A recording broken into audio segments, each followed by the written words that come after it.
हरे कृष्ण कृष्ण कृष्ण हरे हरे, हरे राम राम राम हरे हरे। राधे राधे, जय श्री कृष्णा दोस्तों। आइए आज हम फाल्गुन मास के कृष्ण पक्ष की विजया एकादशी की संपूर्ण फल देने वाली व्रत कथाएं सुनेंगे। आप सभी को इस एकादशी का पूरा फल मिले, इसी शुभकामना को ध्यान में रखते हुए आइए सबसे पहले हम एकादशी की मुख्य कथा का श्रवण करते हैं। भगवान विष्णु और माता लक्ष्मी के श्री चरण कमलों का ध्यान करके आइए अब हम एकादशी की मुख्य कथा का श्रवण करते हैं। धर्मराज युधिष्ठिर बोले कि हे जनार्दन, फाल्गुन माह के कृष्ण पक्ष की एकादशी का क्या नाम है तथा उसकी विधि क्या है? कृपया करके आप मुझे विस्तार से सुनाइए। तब भगवान श्री कृष्ण बोले कि हे राज राजेश्वर, फाल्गुन माह के कृष्ण पक्ष की एकादशी का नाम विजया है। इस व्रत के प्रभाव से मनुष्य को सभी क्षेत्रों में विजय प्राप्त होने लग जाती है। इस विजया एकादशी के महात्म्य के श्रवण और पठन मात्र से मनुष्य के 7 जन्मों के पाप धुल जाते हैं। एक समय देवऋषि नारद मुनि ने जगत पिता ब्रह्मा जी से पूछा था कि हे ब्रह्मा जी, आप मुझे फाल्गुन मास के कृष्ण पक्ष की विजया एकादशी के व्रत का विधान बताइए। तब ब्रह्मा जी नारद मुनि से बोले कि हे पुत्र, विजया एकादशी का व्रत करने से पहले किए गए पापों तथा वर्तमान में किए गए पापों का नाश हो जाता है। यह समस्त मनुष्यों को विजय प्रदान करती है। त्रेता युग में श्री रामचंद्र जी को जब 14 वर्ष का वनवास हो गया था, तब वे श्री लक्ष्मण जी तथा जानकी जी सहित पंचवटी में निवास करने लगे थे। उस जगह से रावण ने श्री सीता जी का हरण कर लिया था। इस दुखद समाचार से श्री रामचंद्र जी अत्यंत ही व्याकुल हो गए थे और सीता माता की खोज में चल दिए। घूमते घूमते वे मरणासन जटायु के पास पहुंचे। कुछ आगे चलकर इनकी सुग्रीव के साथ मित्रता हो गई। फिर इन्होंने बाली का वध किया। श्री हनुमान जी ने लंका में जाकर सीता माता का पता लगाया। वहां से लौटकर हनुमान जी श्री रामचंद्र जी के पास आए और उन्होंने सारा समाचार रामचंद्र जी से कहा। श्री रामचंद्र जी ने सुग्रीव की संपत्ति लेकर वानरों और भालुओं की सेना सहित लंका को प्रस्थान किया। श्री रामचंद्र जी जब समुद्र के किनारे पहुंच गए, तब उन्होंने महान और अगाध मगरमच्छ से युक्त समुद्र को देखकर श्री लक्ष्मण जी से कहा कि हे लक्ष्मण, इस समुद्र को हम किस प्रकार पार कर पाएंगे? श्री लक्ष्मण जी बोले कि हे भाई श्री राम जी, आप अंतर्यामी हैं, आप वैसे सब कुछ जानते हैं। फिर भी यहाँ से करीब आधा योजन की दूरी पर कुमारी द्वीप पर बगदाल्यब नाम के मुनि रहते हैं। आप उनके पास जाकर इसका समाधान पूछिए। लक्ष्मण जी के वचनों को सुनकर श्री रामचंद्र जी बगदाल्यब ऋषि के आश्रम में गए और उन्हें प्रणाम करके उनके चरणों में बैठ गए।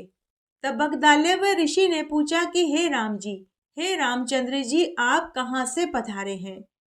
श्री रामचंद्र जी बोले कि हे महर्षि, मैं अपनी सेना सहित यहाँ आया हूँ और राक्षसों को जीतने लंका पर जाना चाहता हूँ।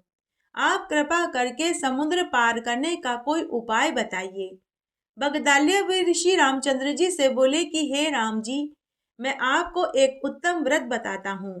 फाल्गुन मास के कृष्ण पक्ष की विजया एकादशी का व्रत करने से तुम समुद्र को अवश्य पार कर लोगे और तुम्हारी ही जीत होगी।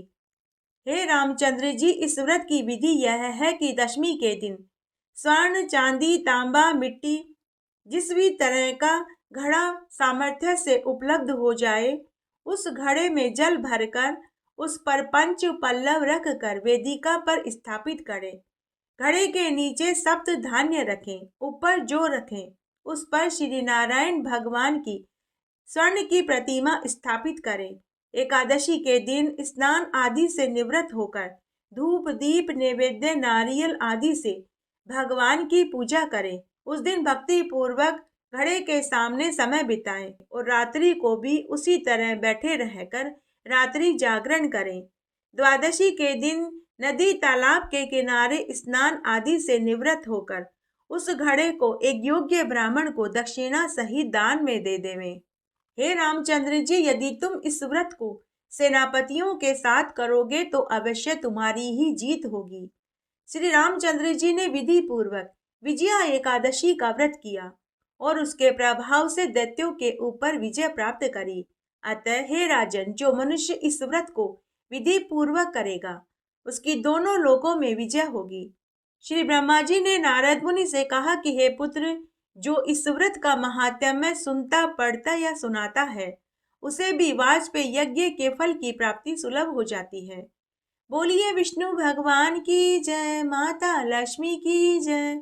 एकादशी की कहानी। एक बार एक राजा था।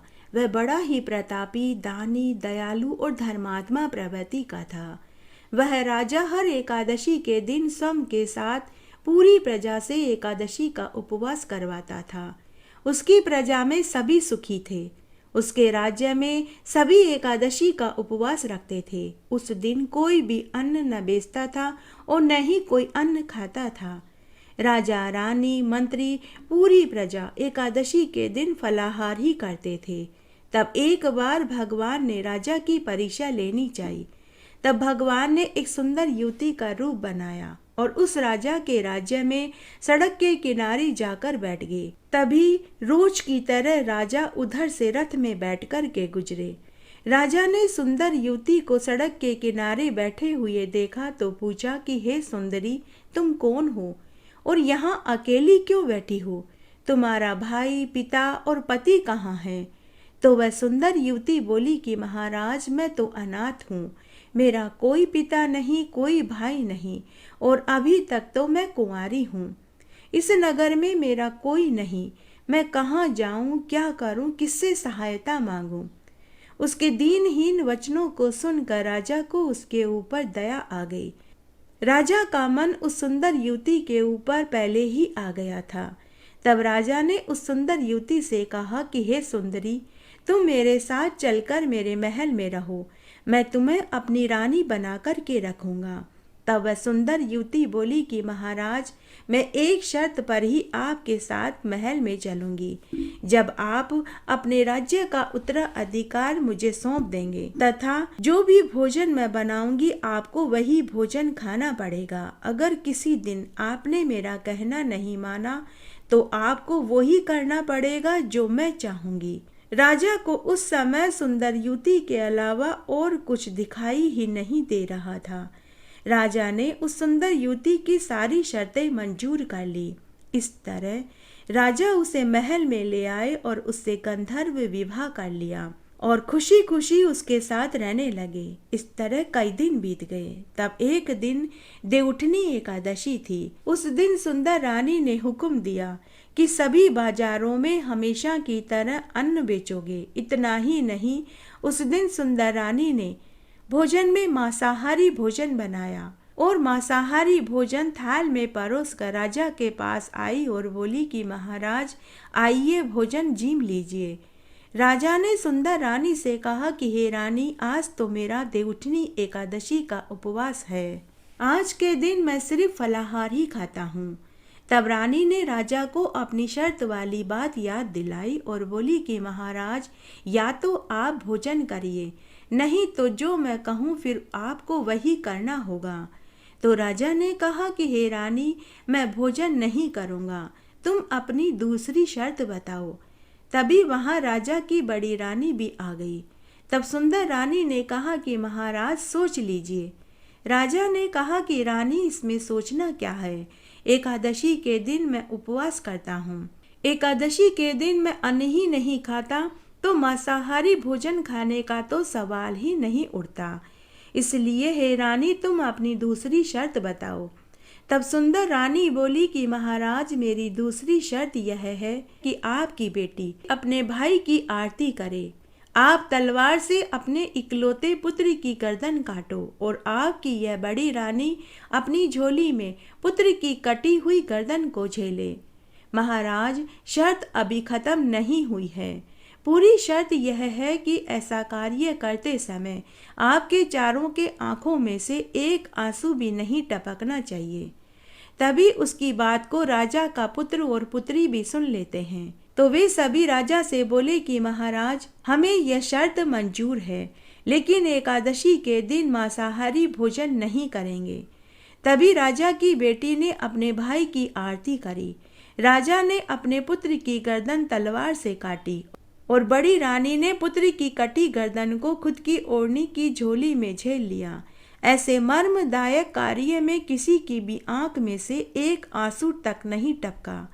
उसी क्षण वह सुंदर रानी भगवान विष्णु के रूप में साक्षात प्रकट हो गई और राजा से बोली कि हे राजन, मैं तो तुम्हारी परीक्षा लेने आया था कि तुम परीक्षा में सफल होते हो या नहीं, लेकिन तुम मेरी परीक्षा में सफल हुए। उसी क्षण राजा का मरा हुआ लड़का भगवान की कृपा से और माया से पुनः जीवित हो गया।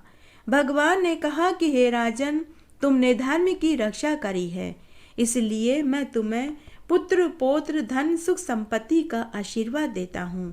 तुम इस जीवन के सभी सुखों को भोग कर मरने के बाद मेरे ही बैकुंठ को प्राप्त होगे। उसके बाद राजा रानी और उनका पुत्र और पुत्री सुखमय जीवन जीने लगे और इस जीवन के समस्त सुखों को भोग कर मरने के बाद बैकुंठ लोक को प्राप्त हुए। बोलिए विष्णु भगवान की जय, माता लक्ष्मी की जय, एकादशी माता की जय। आइए एकादशी व्रत का संपूर्ण फल पाने के लिए तुलसी माता की कथा का श्रवण करते हैं। एक बार माता लक्ष्मी ने भगवान विष्णु से पूछा कि हे स्वामी, तुलसी के पास दीपक जलाने का क्या महात्म है? रोज सुबह शाम तुलसी के पास दीपक क्यों जलाया जाता है? इससे मनुष्य को कौन से फल की प्राप्ति होती है? तुलसी के पास दीपक जलाने की क्या विधि है? साथ ही दीपक जलाते समय कौन सा मंत्र बोलना चाहिए? कृपया करके आप मुझे इस महात्म्य को सुनाइए, मेरी सुनने की बड़ी इच्छा है। तब भगवान विष्णु बोले कि हे देवी, आज आपने समस्त मानव जाति के कल्याण के लिए बड़ा ही उत्तम प्रश्न किया है। आपके इस प्रश्न का उत्तर देने से पूर्व मैं आपको एक पौराणिक पावन कथा सुनाता हूँ, जिससे आपको आपके प्रश्नों के सभी उत्तर मिल जाएंगे। इसलिए सबसे पहले आप इस कथा को ध्यान पूर्वक चित्त लगा कर के सुनिए। इस कथा को सुनने मात्र से ही मनुष्य को 100 बरस तक तुलसी के पास दीपक जलाने का पुण्य फल प्राप्त हो जाता है। फिर माता लक्ष्मी बोली कि हे स्वामी, इस कथा को सुनने के लिए मैं बड़ी ही उत्सुक हूँ, इसलिए अब आप मुझे इस कथा को सुनाइए। तब भगवान विष्णु माता लक्ष्मी को कथा सुनाने लगे और बोले कि हे देवी, बहुत समय पहले की बात है। दक्षिण दिशा में तुंगभद्रा नाम की एक बहुत विशाल और पवित्र नदी थी। इस नदी के किनारे हरिहरपुर नाम का एक बहुत सुंदर नगर बसा हुआ था। उसी नगरी में काशी नाम का एक ब्राह्मण रहता था। वह ब्राह्मण बड़ा ही गुणवान, चरित्रवान और धार्मिक प्रवृत्ति का था। वह सभी तरह के व्रत उपवास किया करता था। उसने वेद शास्त्र और धर्म शास्त्र की संपूर्ण विद्याओं का अध्ययन कर लिया था। उस ब्राह्मण की एक स्त्री थी, जिसे लोग दुराचारी कहकर पुकारते थे, क्योंकि जैसा उसका नाम था उसके कर्म भी वैसे ही थे। वह हमेशा अपने पति को अपमानित करती थी। वह अपने पति के लिए हमेशा कटु वचन कहती, पति को हमेशा दुख देती थी। वह स्वयं तो गर्म भोजन खाती थी, लेकिन अपने पति को बासी ठंडा भोजन टूटे फूटे बर्तनों में परोस कर देती थी। उसने कभी भी अपने पति के साथ शयन नहीं किया, कभी उसने अपने पति के साथ प्रेम से व्यवहार नहीं किया, नहीं अपने पति के साथ कभी दो मीठे बोल ही बोले। जब कभी भी उसके पति के मित्र और परिवार वाले घर आते तो वह उनको भी अपमानित करके गालियां देकर भगा देती थी और स्वयं काम भाव से उन्मुक्त होकर अन्य व्यभिचार स्त्रियों के साथ घूमा करती थी। उसका मन पति को छोड़कर पराये पुरुषों में ही लगा रहता था। उसने कभी भी अपने पति से प्रेम भरी बातें नहीं करी, बल्कि वह पराये पुरुषों के साथ बैठकर बातें करती। पराये पुरुषों को मोहित करने के लिए सज धज कर गांव में इधर उधर घूमा करती थी। कभी वह घने वन में किसी पेड़ के नीचे खड़ी होकर सुंदर पुरुषों की राह देखती, तो कभी किसी दुष्ट पुरुष को मोहित करके उसके साथ भोग विलासिता करती। एक बार की बात है, वह काम से पीड़ित थी। तब उस दिन वह दुराचारिणी वन में जाकर एक पेड़ के नीचे खड़ी हो गई। उसका चित्त काम से भरा हुआ था। वह किसी सुंदर कामी पुरुष की राह देख रही थी, किंतु उसे वहां खड़े खड़े बहुत सा समय बीत गया। कोई भी पुरुष उधर से नहीं गुजरा। इसलिए वह बड़ी दुखी हुई और अपने प्रियतम की खोज में वन में इधर उधर टहल कदमी करने लगी। उस दिन उसका सारा समय ऐसा ही व्यर्थ बीत गया। वह वहां खड़ी होकर अनेक प्रकार की बातें कहकर रोने लगी और कहने लगी कि हाय, आज तो इस मार्ग से कोई भी सुंदर पुरुष नहीं आया। अब मैं कैसे अपनी काम वासना को शांत करूं? मैं आज की रात कैसे बिता पाऊंगी? ऐसा कहकर वह जोर जोर से रोने लगी। उस जंगल में एक बड़ा ही भयानक बाघ निवास करता था।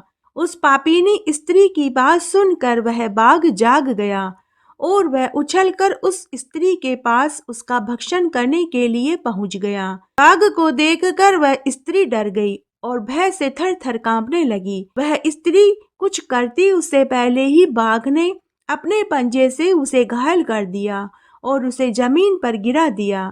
तभी वह स्त्री रोते रोते बोली कि हे बाघ, तू किस लिए यहाँ पर आया? मुझे क्यों मारना चाहता है? मैंने तेरा क्या बिगाड़ा है? मैं तो यहाँ अपने प्रियतम की खोज में खड़ी हूँ। हे बाघ, तुम मुझे छोड़ दो। मेरा भक्षण करके तुम्हें क्या मिलेगा?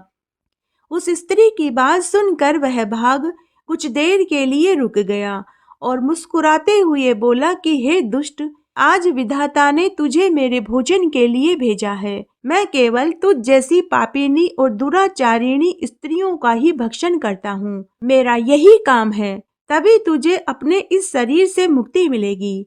तब वह स्त्री कहने लगी कि हे बाघ, तुम कौन हो? मुझे सच सच बताओ, तुम्हें किस प्रकार से बाघ की योनि में जन्म लेना पड़ा और तुम मुझ जैसी स्त्रियों का ही भक्षण क्यों करते हो? पहले तुम मुझे सारी बात बताओ। तुम कैसे मनुष्य की वाणी बोल सकते हो? उसके बाद तुम चाहे तो मेरा भक्षण कर लेना। फिर बाघ कहने लगा कि हे पापिनी, हे दुष्ट, हे दुराचारिणी, मैं तुझे मेरे पूर्व जन्म का सारा वृतांत सुनाता हूँ कि किस कारण मुझे बाघ की योनि में जन्म लेना पड़ा। पूर्व समय की बात है। दक्षिण देश में एक नदी बहती थी। उस नदी के तट पर एक नगरी बसी हुई थी। उसी नगरी में मैं निवास करता था। पूर्व जन्म में मैं ब्राह्मण पुत्र था। मैं नदी के किनारे बैठकर यज्ञ हवन का कार्य करता था।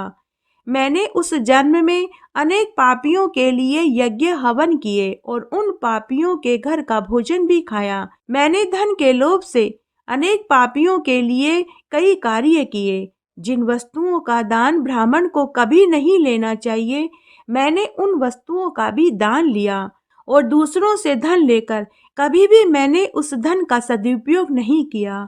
इस प्रकार से पाप करते हुए मुझे बहुत से साल बीत गए। जब मैं बूढ़ा हो गया तो मेरे बाल सफेद हो गए। मुझे आंखों से दिखना बंद हो गया। मेरे आंतें गल गई, मेरे दांत गिर गए। तभी भी मैंने दान लेना नहीं छोड़ा। फिर भी मैं पाप करता गया। फिर एक दिन मैं धन के लोभ से नदी किनारे गया और अन्य धूर्त ब्राह्मणों के साथ मिलकर मैंने बहुत से लोगों को ठगा। झूठे मंत्र और झूठे वचन बोलकर बिना विधि विधान के ही मैंने देवी देवताओं का पूजन और यज्ञ किया और बहुत सा धन दान में प्राप्त किया। उस दिन जब मैं धन लेकर घर आ रहा था तो एक बीमार कुत्ते ने मेरे पैर में काट लिया। तभी मैं मूर्छित होकर जमीन पर गिर पड़ा। उसी क्षण मेरे प्राण पखेरु उड़ गए। फिर यम के दूत उस स्थान पर प्रकट हुए और मुझे पकड़कर यमपुरी में ले गए। वहां यमराज जी ने चित्रगुप्त जी से मेरे कर्मों का लेखा जोखा पढ़ने के लिए कहा। चित्रगुप्त जी ने मेरे कर्मों का लेखा जोखा पढ़कर धर्मराज जी से कहा कि हे धर्मराज जी, इस व्यक्ति ने ब्राह्मण कुल में जन्म लेकर भी कोई पुण्य का कार्य नहीं किया। इसने दूसरों से झूठ बोलकर बहुत सा धन लूटा। बिना विधि विधान के इसने पूजा करी, झूठे मंत्र बोलकर भगवान का अपमान किया। इसलिए यह पापी ब्राह्मण केवल नरक में जाने के ही योग्य है। फिर यमराज ने अपने दूतों को आदेश देकर मुझे नरक की अग्नि में डाल दिया। अनेक वर्षों तक मैं नरक में सजा भोगता रहा। उसके बाद मुझे यह बाघ का शरीर प्राप्त हुआ और मैं इस दुर्गम वन में निवास कर रहा हूँ। मैं अपने पूर्व जन्म के पापों को याद करके कभी भी महात्मा, साधु पुरुष और सती स्त्रियों और बालकों का भक्षण नहीं करता। मैं केवल तुझ जैसी पापिनी, दुराचारिणी, उल्टा स्त्रियों को ही खाता हूँ ताकि मुझे पाप से मुक्ति मिल जाए। इस प्रकार से उस बाघ ने अपने पूर्व जन्म का सारा वृतांत सुना दिया और उस स्त्री से कहने लगा कि हे पापिनी, तेरे आचरण से तू उल्टा दिखाई देती है। अपने पति को छोड़कर तू इस वन में अन्य पुरुषों के साथ भोग विलासिता का जीवन जीती है। इसीलिए आज तू मेरा घास अवश्य बनेगी। ऐसा कहकर उस बाघ ने अपने बड़े बड़े नाखूनों से उस स्त्री के टुकड़े टुकड़े करके उसे खा लिया। तभी उस स्थान पर यमदूत प्रकट हुए और उस पापिनी स्त्री को उठाकर यमपुरी में ले गए। वहां उसे यमराज के सामने खड़ा किया गया। फिर चित्रगुप्त जी ने उस स्त्री के कर्मों का लेखा जोखा पढ़कर धर्मराज जी को सुनाया और कहा कि हे धर्मराज जी, यह स्त्री बड़ी ही पापिनी है। इसने बड़े बड़े अपराध किए हैं। यह हमेशा व्यभिचार में लगी रही। इसने कभी भी अपने पति की सेवा नहीं करी। अपने पति को छोड़कर यह पराये पुरुषों के साथ भोग विलासिता का जीवन जीती थी। इसने अपने पति को कभी भी गर्म भोजन खाने को नहीं दिया। हमेशा अपने पति को बासी ठंडा भोजन टूटे फूटे बर्तनों में परोस कर देती थी और हमेशा अपने पति को कटु वचन कहती थी। यह सुनकर यमराज ने उस स्त्री को अग्नि से भरे हुए कुंड में डालने का आदेश दे दिया।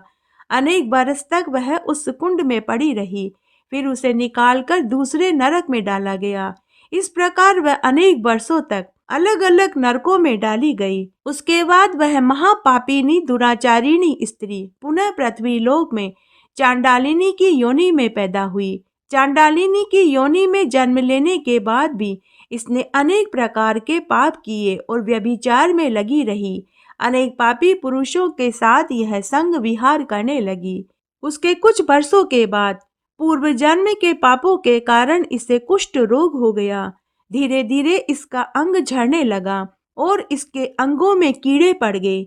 इस भयानक पीड़ा से उसका अंग अंग जलता रहता था। उसके नेत्रों में पीड़ा होने लगी। इस दुख को सहन करते हुए उसे अनेक बरस बीत गए। अब एक दिन वह तीर्थ में स्नान करने के लिए काशी नगरी में पहुंच गई। वहां उसे एक आश्रम दिखाई दिया। उस आश्रम में एक तुलसी का पौधा था, जहां आश्रम की साध्वियां उस तुलसी के पौधे के पास रोज शाम को दीपक जलाती थी। इस दुराचारिणी पापिनी ने उन स्त्रियों को तुलसी के पौधे के पास दीपक जलाते हुए देखा, तो इसने भी एक दिन वहां तुलसी के पौधे के पास दीपक जला दिया। उसी रात वह हृदय घात से मृत्यु को प्राप्त हो गई। तभी यमराज के दूत उसे ले जाने के लिए वहां पहुंच गए।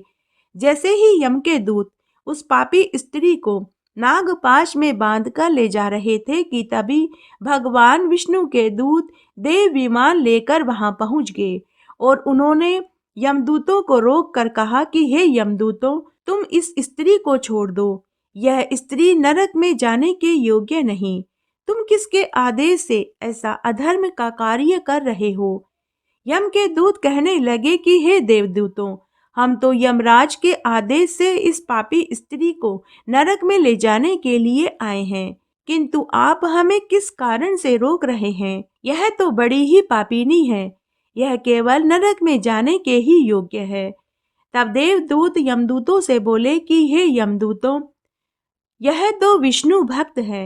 यह नरक जाने के योग्य नहीं, बल्कि यह तो स्वर्ग की अधिकारिणी है, क्योंकि इसने एक शाम तुलसी के पौधे के पास घी का दीपक जलाया था। इसी कारण इसके जीवन भर के सारे पाप नष्ट हो गए हैं। इसलिए अब यह नरक में जाने के योग्य नहीं, बल्कि यह स्वर्ग की अधिकारी बन चुकी है। देवदूतों की बात सुनकर यमदूतों ने उस स्त्री को वहीं छोड़ दिया और यमलोक में जाकर यमराज को सारा वृतांत कह सुनाया। उसके बाद भगवान विष्णु के दूत उस स्त्री को दिव्य विमान में बैठाकर स्वर्गलोक में ले गए। भगवान विष्णु माता लक्ष्मी से बोले कि हे देवी, इस प्रकार तुलसी के पास घी का दीपक जलाने मात्र से ही मनुष्य के सभी पाप नष्ट हो जाते हैं। जो स्त्री नित्य प्रति सुबह शाम तुलसी के पास घी का दीपक जलाती है, वह हमेशा सौभाग्यशालिनी बनी रहती है। उसके पूर्व जन्म के सभी पाप नष्ट हो जाते हैं। उसे सुख समृद्धि की प्राप्ति होती है। रोज तुलसी के पास घी का दीपक जलाते समय यह मंत्र बोलना चाहिए। ओम तुलसी देव्य च विद्महे विष्णु प्रियाय च धीमहि तन्नो वृंदा प्रचोदयात्, जिसका अर्थ है, हे विष्णु प्रिय तुलसी, मैं आपको नमन करती हूँ। आप मुझे सद्बुद्धि दीजिए। हे वृंदा, आप मेरे मन को रोशन करें। भगवान विष्णु माता लक्ष्मी से आगे बोले कि हे देवी लक्ष्मी, हजारों अमृत के घड़े नहलाने से मुझे इतनी तृप्ति प्राप्त नहीं होती जितनी कि एक तुलसी का पत्ता चढ़ाने मात्र से ही मुझे प्राप्त हो जाती है। 10,000 गौदान करने से मनुष्य को जितना फल प्राप्त होता है, वही फल तुलसी पत्र के दान से ही उसे प्राप्त हो जाता है। मृत्यु के समय उस व्यक्ति के मुख में तुलसी चरणामृत डाल दिया जाए तो वह जीवन भर के समस्त पापों से छूटकर भगवान श्री हरि विष्णु के धाम को ही प्राप्त होते हैं। हिंदू धर्म में तुलसी के पौधे का सबसे अधिक महत्व है। इसकी सबसे पहले पूजा भगवान विष्णु ने करी थी। भगवान विष्णु माता लक्ष्मी से आगे कहते हैं कि हे देवी लक्ष्मी, जिस प्रकार से लक्ष्मी से बैकुंठ को ऐश्वर्य प्राप्त होता है, उसी प्रकार से बैकुंठ में तुलसी के कारण ही पवित्रता प्राप्त होती है। पृथ्वी लोक पर जिस स्थान पर तुलसी का पौधा होगा, उस स्थान पर कभी बुराई का वास नहीं होगा। ऐसा स्थान सबसे अधिक पवित्र माना जाएगा। इसी कारण से हमें हमारे घर में तुलसी का पौधा अवश्य लगाना चाहिए और सुबह शाम घी का दीपक जलाना चाहिए। बोलिए तुलसी माता की जय। एक बार की बात है, उज्जैन के एक राजा विक्रमादित्य थे। वे बड़े ही न्यायप्रिय थे। एक बार वे एक आश्रम में पहुंचे जहां अनेक ऋषि मुनि साधु सन्यासी यज्ञ हवन कर रहे थे। कोई मंत्रों का जाप कर रहा था तो कोई माला फेर रहा था, तो कोई मुनि जोर जोर से मंत्रों को बोल रहा था। जैसे ही राजा विक्रमादित्य अपने घोड़े से उतरकर ऋषि मुनियों के पास पहुंचे तो उन्होंने यज्ञ हवन करना बंद कर दिया, मंत्रों का उच्चारण बोलना छोड़ दिया और चुप होकर बैठ गए। उन्होंने न तो राजा को प्रणाम किया, न ही आदर सत्कार किया। तब राजा ने ऋषि मुनियों को प्रणाम किया और कहने लगे कि हे ऋषि मुनियों, आप सभी ने मुझे देखकर मंत्रों का उच्चारण करना, यज्ञ हवन करना क्यों बंद कर दिया? दूसरे, न तो आपने मेरा आदर सत्कार किया और न ही आपने मुझे अर्घ्य पाद्य आदि दिया। तब उन ऋषियों में से एक ऋषि ने राजा से कहा कि हे महाराज, आप नुग्रे हो। आपने अब तक किसी को भी अपना गुरु नहीं बनाया है। एक नुग्रे के सामने धार्मिक आयोजन का कार्य नहीं कर सकते। जिस व्यक्ति ने अपने जीवन में गुरु नहीं बनाया, उसका जीवन व्यर्थ है।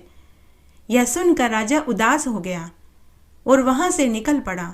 वहां से निकलकर राजा महल में नहीं गया, वह जंगल जंगल भटकने लगा। राजा मनी मन सोचने लगा कि मैं किसे अपना गुरु बनाऊं। इस तरह बहुत समय बीत गया। भूखे प्यासे राजा को कई दिन हो गए। तब एक दिन भटकते भटकते राजा अपने ससुराल में पहुंच गया। ससुराल वालों ने जब जवाई को आया देखा तो उनका खूब आदर सम्मान किया। राजा विक्रमादित्य को उनकी रानी चंद्रावली के कक्ष में भेज दिया। उस दिन रानी चंद्रावली का एकादशी का उपवास था। राजा भूख और प्यास से बेचैन था। राजा विक्रमादित्य ने अपनी पत्नी रानी चंद्रावली से पीने को पानी मांगा। रानी चंद्रावली राजा से बोली कि हे महाराज, आज मेरा एकादशी का उपवास है। मैं आपको अपने हाथों से जल नहीं पिलाऊंगी, किसी दासी से जल मंगवाए देती हूँ। राजा, जो पहले से ही दुखी और उदास थे, वे नाराज होते हुए अपनी पत्नी से बोले कि हे रानी, मैं एक क्षत्रिय हूँ, पानी पीऊंगा तो तुम्हारे ही हाथ से पीऊंगा, अन्यथा मैं पानी ही नहीं पीऊंगा। रानी चंद्रावली ने इसे मजाक समझा। उधर पानी न मिलने से राजा अचेत हो गए और उन्होंने शरीर त्याग दिया। राजा के शरीर में से भंवरा निकलकर पानी की तलाश में उड़ने लगा। उड़ते उड़ते वह एक जगह पहुंचा। वहां एक ब्राह्मणी कलश को उघाड़कर पानी पी रही थी। राजा का भंवरा उस कलश के भीतर चला गया। पानी पीने के बाद ब्राह्मणी ने कलश का ढक्कन लगा दिया। सुबह जब रानी चंद्रावली सोकर उठी तो राजा को देखने महल में पहुंची। उसने देखा कि राजा मर चुके थे। रानी चंद्रावली जोर जोर से आवाज करके रोने लगी।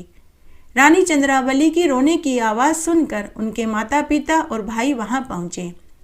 रानी चंद्रावली ने अपने माता पिता और भाई को पूरी बात बताई। तब चंद्रावली के पिता ने कहा कि तुम्हारी वजह से राजा की मृत्यु हुई है।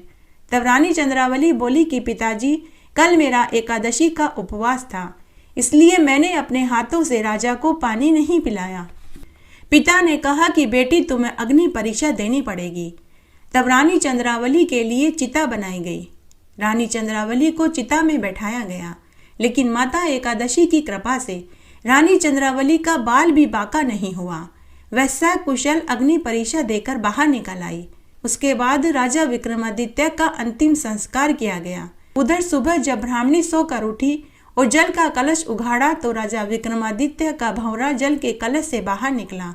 बाहर आते ही अपने शरीर में जाने के लिए वह महल में पहुंचा, लेकिन उनका शरीर महल में नहीं था। उसके बाद भंवरा शमशान घाट में पहुंचा, लेकिन वहां पर राजा विक्रमादित्य के शरीर को जलाया जा चुका था। तब राजा विक्रमादित्य का भंवरा बैकुंठ में इधर उधर भटकने लगा। उसके बाद रानी चंद्रावली अपने पिता के घर में ही विधवा का जीवन जीने लगी। अब रानी चंद्रावली रोज 5 स्वर्ण मुद्राओं का दान करने लगी। उसके सतीत्व की वजह से राजा विक्रमादित्य का भंवरा बैकुंठ में पहुंच गया और अपना शरीर मांगने लगा। अब रोज अर्धरात्रि को सभी देवता राजा विक्रमादित्य को कुछ समय के लिए जीवन देने लगे। उधर दूसरी तरफ वही ब्राह्मणी को जब पता चला कि राजा विक्रमादित्य की विधवा रानी चंद्रावली रोज 5 स्वर्ण मुद्राओं का दान देती है, तो उसने अपने पति से कहा कि हे स्वामी, मैंने सुना है कि राजा विक्रमादित्य की विधवा रानी चंद्रावली रोज 5 स्वर्ण मुद्राओं का दान करती है। आप उज्जैन नगरी जाइए और स्वर्ण का दान लेकर आइए, ताकि हमारी गरीबी दूर हो सके। ब्राह्मण ने अपनी पत्नी से कहा कि अरे भगवान, उज्जैन नगरी तो बहुत दूर है, पहुँचते पहुँचते ही रात हो जाएगी। लेकिन ब्राह्मणी नहीं मानी। ब्राह्मणी की जिद के आगे ब्राह्मण को मानना ही पड़ा। सच ही कहा है कि त्रियाहट, बालहट और राजाहट उनके आगे किसी के नहीं चलती। अंत में ब्राह्मण को अपनी पत्नी की बात माननी पड़ी। अब ब्राह्मण दान लेने के लिए उज्जैन नगरी की ओर चल पड़ा। चलते चलते अंधेरा हो गया, घना जंगल आ गया। तब उसे एक सूखी बावड़ी दिखाई दी। वहीं पर बड़ पीपल का एक सूखा पेड़ उसे दिखाई दिया। ब्राह्मण ने रात्रि वहीं विश्राम करने की सोची। जंगल में डर और बेचैनी से ब्राह्मण को नींद नहीं आ रही थी कि तभी उसने देखा कि जोर जोर से हवा चलने लगी। इंद्र जल बरसाने लगे। सूखी बावड़ी जल से भर गई। सूखा बड़ पीपल का पेड़ भी हरा भरा हो गया। ब्राह्मण यह देख कर डर गया। वह मनी मन सोचने लगा कि जरूर यहाँ कोई भूत प्रेत पिशाच का साया है। ब्राह्मण डर के मारे राम राम करने लगा कि तभी उसे कुछ आवाजें सुनाई दी। उसने आंखें खोल करके देखा तो वहां भगवान पवनदेव और भगवान इंद्रदेव खड़े थे। साथ में राजा विक्रमादित्य भी थे। बैकुंठ से भगवान उनके ऊपर फूलों की बारिश कर रहे थे। इंद्रदेव और पवनदेव राजा विक्रमादित्य से कह रहे थे कि अगर तुम्हारी पत्नी अपनी एकादशी का पुण्य तुम्हें दे दे तो तुम्हें शरीर मिल सकता है, तुम्हें जीवन दान मिल जाएगा। ऐसा कहकर सभी अंतर्ध्यान हो गए। ब्राह्मण को यह पूरा स्वप्न लग रहा था। सुबह ब्राह्मण जल्दी उठा और उज्जैन नगरी में पहुंच गया। उस समय रानी चंद्रावली 5 स्वर्ण मुद्राओं का दान दे चुकी थी। जब ब्राह्मण वहां पहुंचा तो दासी ने कहा कि अरे ब्राह्मण देव, आपने आने में देर कर दी। रानी चंद्रावली आज का दान दे चुकी है, आप दान लेने के लिए कल आना। तो ब्राह्मण ने कहा कि अरे दासी, मुझे रानी चंद्रावली से मिलना है, चाहो तो दान देना या मत देना। तब दासी अंदर महल में गई और रानी चंद्रावली से बोली कि एक ब्राह्मण आया है, वह आपसे मिलना चाहता है। रानी चंद्रावली ब्राह्मण से मिलने के लिए दरवाजे पर आई। ब्राह्मण ने रानी चंद्रावली से रात्रि वाली पूरी बात बताई और कहा कि मैं कल रात्रि में आपके पति से मिला था। रानी ने कहा कि अरे ब्राह्मण, स्वर्ण पाने की लालसा में क्यों झूठ बोल रहे हो? मेरे पति को मरे तो बहुत समय हो चुका है। तब ब्राह्मण ने कहा कि अगर मैं आपको आपके पति से मिला दूं तो आप बदले में मुझे क्या दोगे? तो रानी चंद्रावली बोली कि मैं आपको 1000 स्वर्ण मुद्राएं दूंगी, लेकिन मुझे पता लगा कि तुम झूठ बोल रहे हो तो मैं तुम्हें फांसी पर चढ़ा दूंगी। ब्राह्मण रानी चंद्रावली को लेकर उसी जंगल में उसी स्थान पर पहुंचा जहां वापस से बावड़ी सूखी हुई थी, पर पीपल का पेड़ भी सूखा था। ब्राह्मण मन ही मन भगवान से प्रार्थना करने लगा कि हे ईश्वर, कल रात्रि को जो दृश्य आपने मुझे दिखाया था, आज रानी चंद्रावली को भी दिखा देना, नहीं तो मैं बेकसूर फांसी पर चढ़ा दिया जाऊंगा। अर्धरात्रि हुई, पवन देव जोर जोर से हवा चलाने लगे, इंद्रदेव पानी बरसाने लगे, सूखी भावड़ी जल से भर गई, बड़ पीपल का पेड़ भी हरा भरा हो गया। तभी वहां राजा विक्रमादित्य, इंद्रदेव और भगवान पवनदेव आए। बैकुंठ से उनके ऊपर फूलों की बारिश होने लगी। तभी रानी चंद्रावली ने भी सुना कि भगवान इंद्रदेव और पवनदेव राजा विक्रमादित्य से कह रहे थे कि अगर तुम्हारी पत्नी रानी चंद्रावली अपनी एकादशी का पुण्य तुम्हें दे दे तो तुम्हें शरीर भी मिल जाएगा और जीवन दान भी मिल जाएगा। थोड़ी देर के बाद जब वे वहां से जाने लगे तो रानी चंद्रावली ने अपने पति राजा विक्रमादित्य के पांव पकड़ लिए। उसी समय भगवान पवनदेव और इंद्रदेव अंतर्ध्यान हो गए। रानी चंद्रावली ने अपने पति से कहा कि हे महाराज, मुझे माफ कर दीजिए, आप महल में चलिए, मैं आपको अपने हाथों से जल पिलाऊंगी और स्वादिष्ट भोजन भी कराऊंगी। तो राजा ने कहा कि हे रानी, बहुत देर हो चुकी है, अगर तुम देना चाहती हो तो अपनी एकादशी का पुण्य मुझे दे दो। तभी रानी चंद्रावली ने अपनी एकादशी का पुण्य राजा को दे दिया।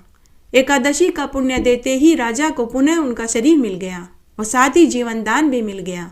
उसके बाद राजा रानी ने ब्राह्मण को 5000 स्वर्ण मुद्राएं दी। राजा रानी उसी जंगल में एक महल बनाकर दास दासियों और नौकरों के साथ रहने लगे। राजा ने वहां एक बहुत सुंदर बगीचा बनाया। उसके बाद वे सुख में जीवन जीने लगे। तब एक बार कैलाश से भगवान शंकर और माता पार्वती जी भ्रमण करते करते मृत्युलोक में उसी राजा के बगीचे में पहुंचे। बगीचे में बहुत सुंदर फूल उगे हुए थे। बगीचे की सुंदरता को देखकर भगवान शंकर और माता पार्वती जी अचंभित हो गए। उन्होंने वहां थोड़ी देर विश्राम किया। तब शंकर भगवान माता पार्वती जी से कहने लगे कि हे प्रिय, यह बगीचा बड़ा ही सुंदर है, अप्रतिम है, अलौकिक है, बस इसमें एक ही चीज की कमी है कि इसमें फेफ की जड़ नहीं है। उनकी आवाजें बगीचे का माली सुन रहा था। उसके बाद भगवान शंकर और माता पार्वती जी वहां से अंतर्ध्यान हो गए। सुबह हुई, माली राजा विक्रमादित्य के पास महल में आया और रात्रि की पूरी घटना राजा को सुनाई। माली ने कहा कि महाराज, हमारे बगीचे में भगवान शंकर और माता पार्वती जी आए थे। तब भगवान शंकर माता पार्वती जी से कह रहे थे कि बगीचा तो बहुत सुंदर है, परंतु इसमें एक चीज की कमी है कि इसमें फेफ की जड़ नहीं है। ऐसा कहकर माली चला गया। तब राजा ने रानी से कहा कि हे रानी, मैं फेफ की जड़ लेने के लिए कैलाश पर्वत पर भगवान शंकर के पास जा रहा हूँ। तब राजा फेफ की जड़ लेने के लिए कैलाश पर्वत की ओर चल पड़ा। उधर भगवान शंकर को पता लग गया कि राजा विक्रमादित्य फेफ की जड़ लेने कैलाश पर आ रहे हैं। तब भगवान शंकर ने माता पार्वती से कहा कि हे प्रिय, तुम मेरे लिए भांग बनाओ, मैं 12 बरस तक सोना चाहता हूँ। तब माता पार्वती जी ने रगड़ रगड़ कर भांग बनाई, भोले बाबा को पिला दी। भोले महादेव भांग पीकर 12 बरस के लिए सो गए। तभी राजा विक्रमादित्य कैलाश पर पहुंचे। राजा विक्रमादित्य ने माता पार्वती जी को प्रणाम किया और कहा कि हे माते, मुझे भगवान शंकर से मिलना है। माता पार्वती ने कहा कि पुत्र तुमने आने में देर कर दी। भगवान शंकर तो 12 बरस के लिए सो गए हैं, तुम 12 बरस बाद आना। लेकिन राजा ने कहा कि हे माते, मैं अब भगवान से मिलकर ही जाऊंगा। हे माते, मैं भगवान से मिले बिना नहीं जाऊंगा और न ही मैं अन्न जल ग्रहण करूंगा। उसके बाद राजा वहीं कैलाश पर तपस्या करने लगा। राजा ने अन्न जल त्याग दिया। कुछ बरस तक तो राजा जीवित रहा। फिर एक दिन दोबारा राजा की मृत्यु हो गई। 12 बरस के बाद शंकर भगवान की नींद खुली तो माता पार्वती ने महादेव जी को राजा के आने और मरने का समाचार सुनाया। तो भगवान शंकर ने कहा कि अरे, उसकी लाश को अब तक कैलाश पर क्यों रख रखा है? यह पावन पवित्र स्थान कैलाश पर उस लाश का क्या काम? तुमने उस लाश को मृत्युलोक पर क्यों नहीं गिरा दिया? तो माता पार्वती बोली कि हे महाराज, उस राजा ने कठोर तपस्या की थी, कई बरस तक वह जीवित रहा, अन्न जल का उसने त्याग कर दिया, अब आपको उसे जीवित करना ही पड़ेगा। माता पार्वती जी ने हट पकड़ ली। तब भगवान शंकर को माता पार्वती जी की बात माननी ही पड़ी।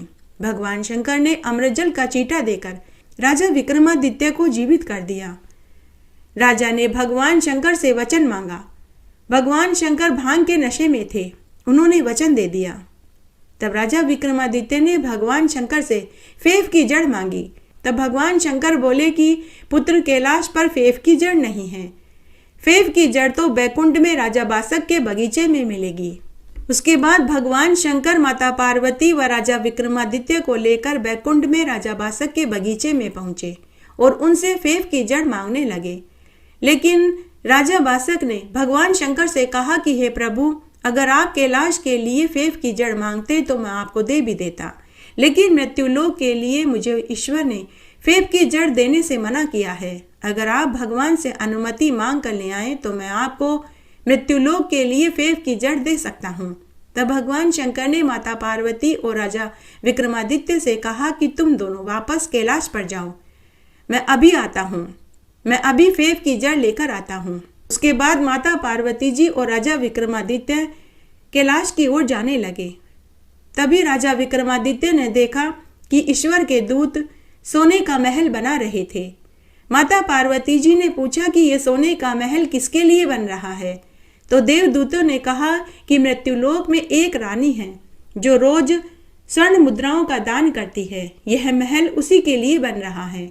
जब राजा विक्रमादित्य ने यह सुना तो वह मन ही मन सोचने लगा कि मृत्युलोक में तो मेरी पत्नी रानी चंद्रावली ही है जो स्वर्ण दान करती है, इस महल में तो अपनी पत्नी के साथ मैं ही रहूंगा।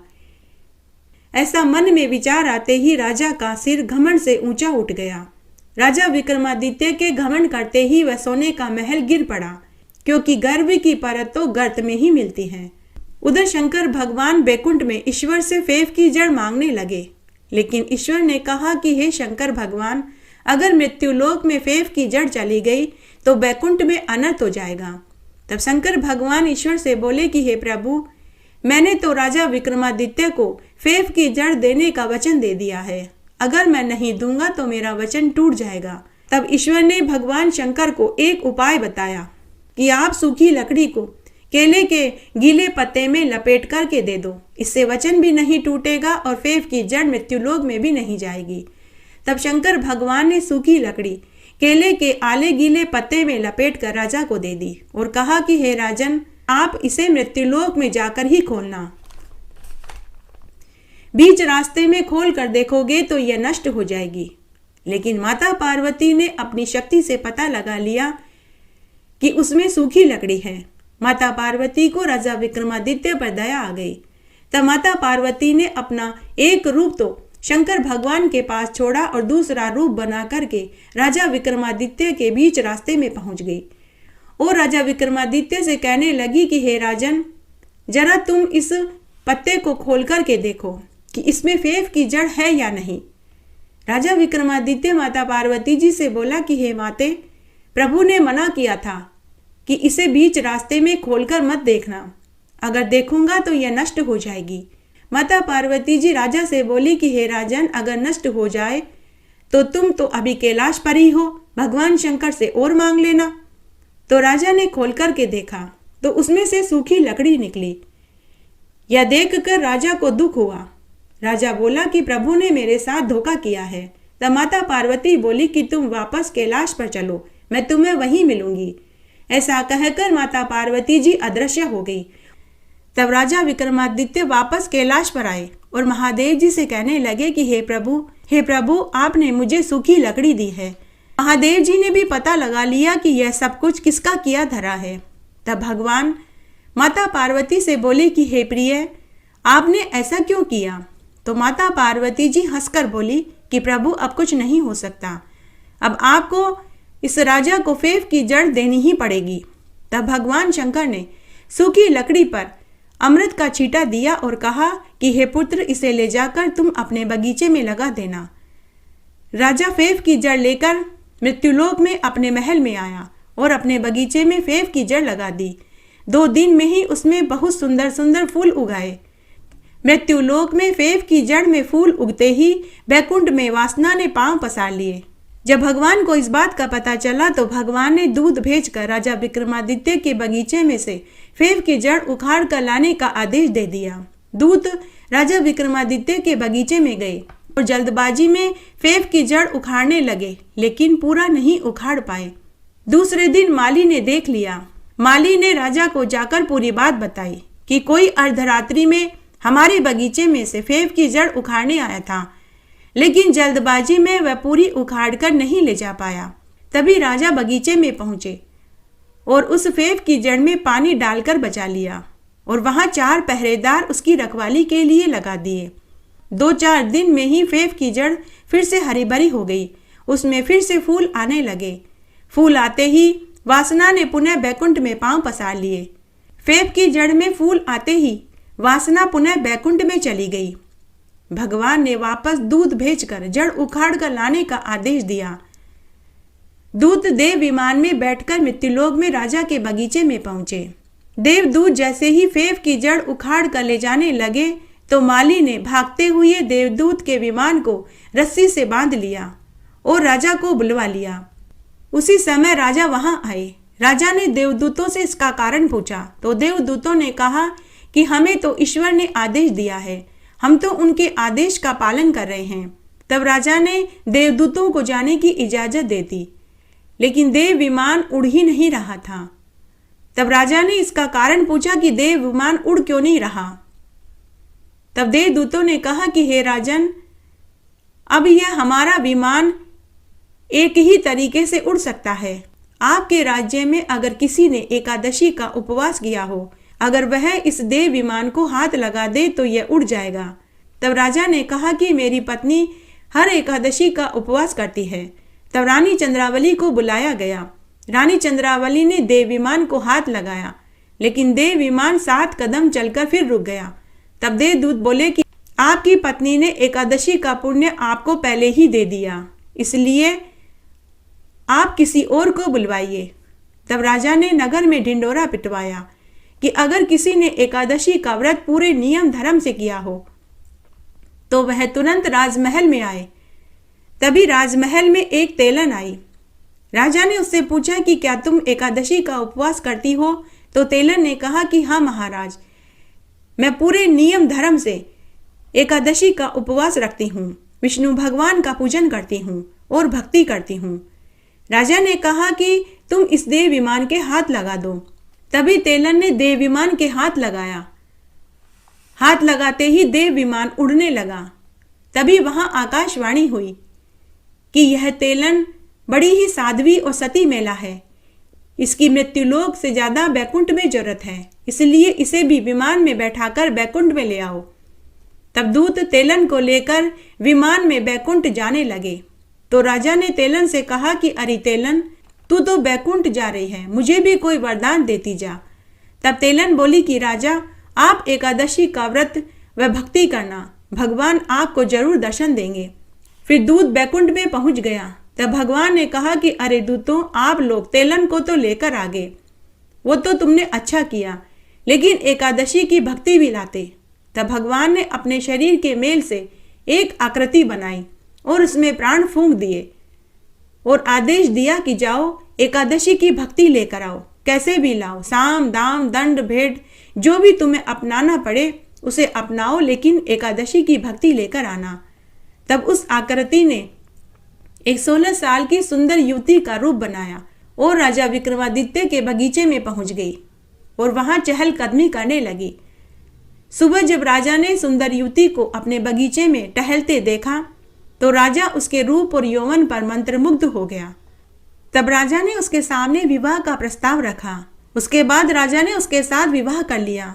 तब माया रूपी लड़की ने राजा से 7 फेरों में 7 वचन लिए। पहले फेरे में पहला वचन मांगा कि मैं आपकी पहली पत्नी चंद्रावली के साथ उनके महल में नहीं रहूंगी, आपकी बेटी की मां नहीं कहलाऊंगी, आपके बेटे को मेरा कहना मानना होगा, मैं अलग महल में रहूंगी, घर का कोई कामकाज भी नहीं करूंगी, और अंत की 2 शर्तें मैं शादी के बाद बताऊंगी। तो राजा ने कहा कि हे रानी, तुम जो कहोगी मैं वही करूंगा। उसके बाद राजा उससे शादी करके महल में ले आए। महल में आई तो रानी चंद्रावली ने उनका खूब आदर सत्कार किया और खुले मन से उनको अलग महल में जाकर रहने की इजाजत दे दी। महल में आते ही माया रूपी लड़की राजा से बोली कि हे महाराज, मेरी 6ठी शर्त यह है कि आप या तो एकादशी की भक्ति दो या फिर अपने बेटे धर्मागत का शीश काट दो। राजा ने कहा कि मैं एकादशी की भक्ति तो नहीं दूंगा, चाहे तो तुम मेरे बेटे का शीश ले लो। तब माया रूपी लड़की बोली कि हे राजा, मेरी 7वीं शर्त यह है कि आपकी बेटी अपने भाई की आरती करे, आप तलवार से अपने बेटे का सिर काटो और आपकी पत्नी चंद्रावली झोली फैलाकर झोली में कटा सिर झेले, और यह कार्य करते समय आप चारों के आंखों में से आंसू नहीं आना चाहिए। यही मेरी 7वीं शर्त है। तब राजा रानी ने शर्त स्वीकार कर ली। राजा विक्रमादित्य की बेटी ने अपने भाई की आरती करी। राजा चंद्रावली ने अपना आंचल फैला दिया और राजा विक्रमादित्य अपनी म्यान में से तलवार निकालकर अपने बेटे धर्मागत का शीश काटने लगे। तभी माता एकादशी अपने साक्षात रूप में प्रकट हो गई और राजा से तलवार लेकर माया रूपी लड़की का सिर धड़ से अलग कर दिया। इससे न तो एकादशी की भक्ति बैकुंठ में गई और न ही धर्मागत का शीश कटा। जय हो एकादशी माता की जय। बोलिए एकादशी माता की जय। एकादशी व्रत में सभी कथा कहानियों के साथ में एकादशी माता की आरती जरूर सुननी चाहिए। आइए अब हम एकादशी माता की आरती सुनते हैं। ओम जय एकादशी माता मैया एकादशी माता, विष्णु पूजा व्रत को धारण कर शक्ति मुक्ति पाता।